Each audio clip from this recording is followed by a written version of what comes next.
نور عينك. تفضلي. اي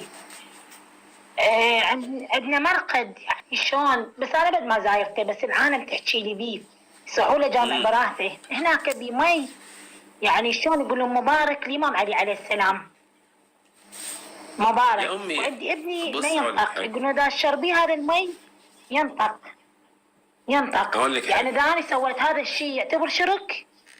طبعا. ليه؟ لأن أساسا الإمام انا الكاظم، ما مشربت، الإمام انا الكاظم اقول رضي هذا الله عنه شرك. وأرضاه. نعم شرك، ما يجوز أساسا، يعني ما يجوز. واخد بالك؟ الإمام الكاظم أساسا مات عنده الإسهال، مات عنده إسهال، مرض الإسهال، مات عنده مرض الإسهال، فليه ما شربش من المية ديت؟ سلام عليكم. تفضل.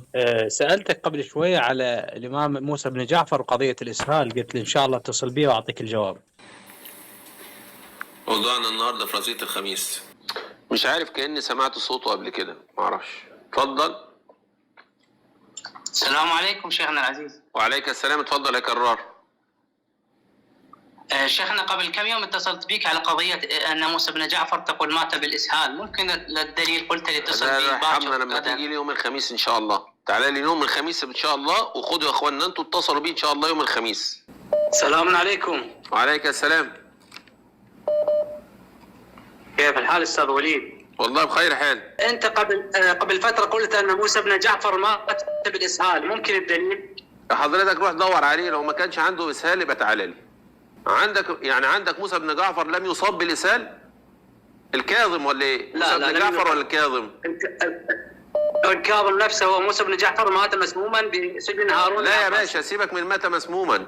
الكاظم يا عم عنده 32 عيل، مات مسموما فين يا عم؟ يا عم ارحمونا يا عم. طيب يا عم مات في السجن فين يا عم؟ عنده 32 عيل جابهم جوه السجن. سؤال، ال 32 عيل جابهم جوه السجن. طيب ما ذلك جابهم منين؟ لا جابهم منين؟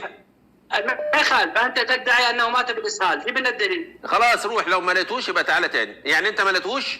لا انت المدعي. ما لقيتوش.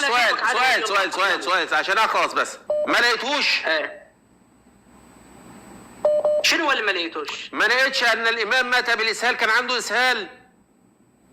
لا ما موجود هذا الروايه، اتحداك امام الجميع الان وعلى طيب ماشي. طيب هل سليم بن قيس شاهد كسر ضلع الزهراء؟ ما دخلنا بهذا الموضوع. امشي يلا بقى،